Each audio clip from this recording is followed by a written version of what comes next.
Okay, viewers, so now I'm joined by Formula One winner, Le Mans winner and Sky TV presenter Johnny Herbert. Johnny, thanks for your time today. Let's talk a bit about Monza this weekend. Another strong performance from Sebastian Vettel. He's won with that car. Is there anyone who do you think can take it to him this year? They can, but I think they'd have to be in the same car. It's just because he's been given a fantastic car from Red Bull, Adrian Newey and his whole team. He's there just to drive it. There's a lot of criticism of Sebastian sort of winning all the time, but it's down to the other teams to be able to produce a car that can be and compete against Red Bull. But at the end of the day, he's still able to drive the car on the limit and win the Grand Prix like we saw in Monza. Now, the only rival this year, really, in many respects, Fernando Alonso is the strongest rival. The car was looking in fantastic shape at Barcelona, dominated that race. They changed from the 2013 tyres to the 2012 tyres, or essentially they're changing the tyre compound and everything. Did that derail Ferrari's chances? Because since then, Alonso's not seemed as happy with the team as he was. Yeah, well, I think it derailed probably Force India and Lotus as well. Maybe not so much Lotus, surprisingly, and maybe a bit on Sauber, although they had a good Monza as well. But yes, I think it definitely helped Red Bull.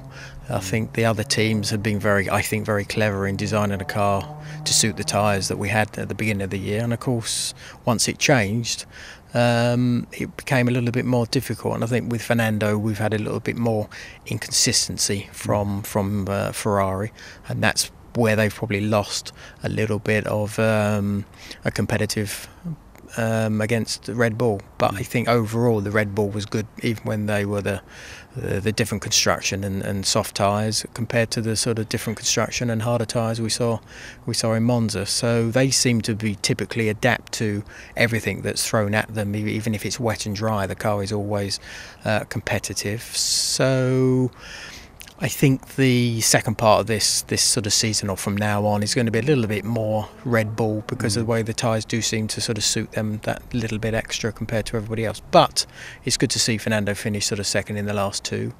It was a shame we didn't see Kimi actually race Sebastian at Monza, because I think he would have done from the times that we saw because of the incident he had at the start.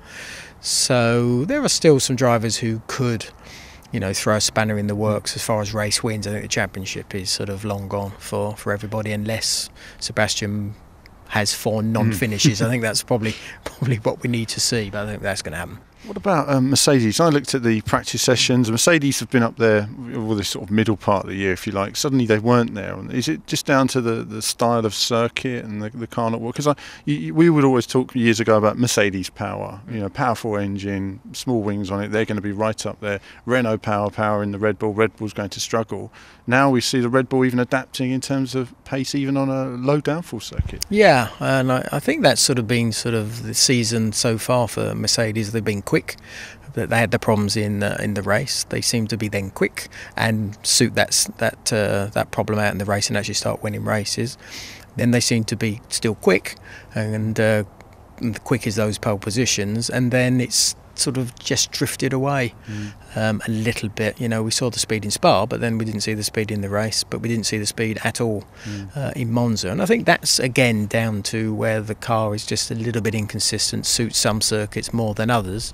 And then you go back to the Red Bull, it seems to be adapted to all comers, and that's a history actually of Adrian Newey. Even you go back to sort of the Williams days, that's where he was always very good at having a car that was good everywhere. And then you go to McLaren as well, with Mika in 1998, 99. It was the same thing, and that's always the key to win a championship, is to have a car that's consistent everywhere, and so you're able to get either the race wins or podiums, but also the other points that you need. So if you're out of the top 5, that's where you're starting to lose points, and points means that whoever's at the front is going to sort of just stretch away, and that's what Sebastian's done.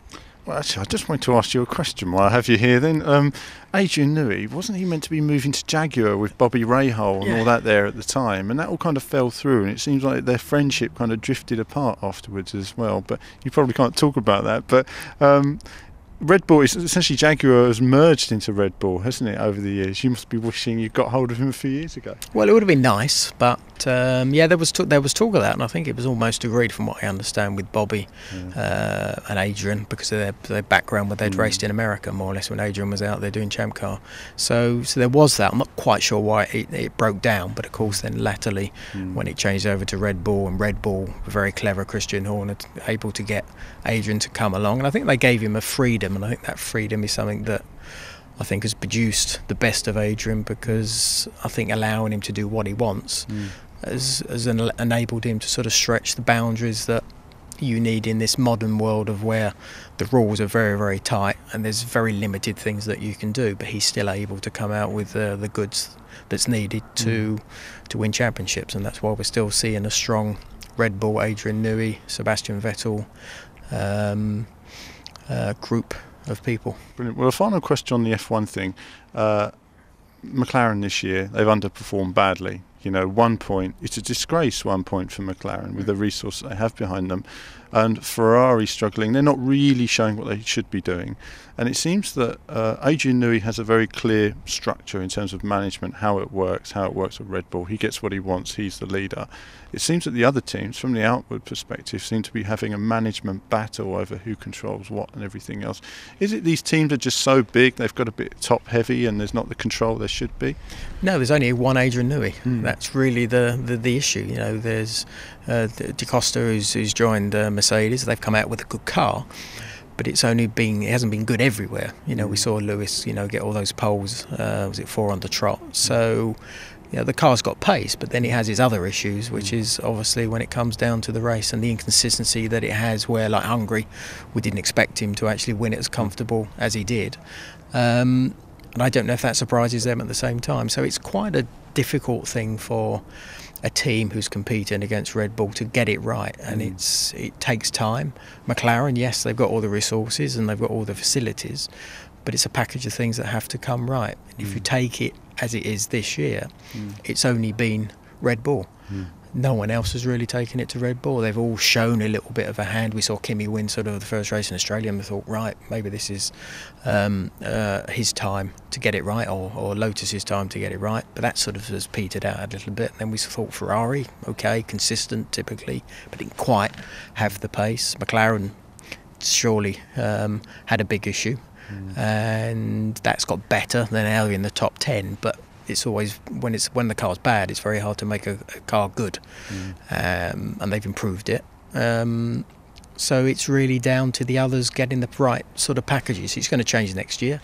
We're going to have to see who can get it right. It's very easy to say, well, Mercedes, they will get it right because they will have the best engine. But if it's bolted into the back of something that's not drivable, then it doesn't matter how good the engine is. So it's a package of things that have got to come together, and it's the understanding that you need from the designers, the engineers and the driver, and it's the feedback from the driver and the engineers, which is the important factor, because that gives you direction. Well, I look forward to next year. Hopefully it will be a leveller, but obviously the power unit is the concern for everyone. Even Adrian Newey is concerned about that one, that Renault can deliver. But I hope it's closer than everybody's concerned it will be, because there is those concerns.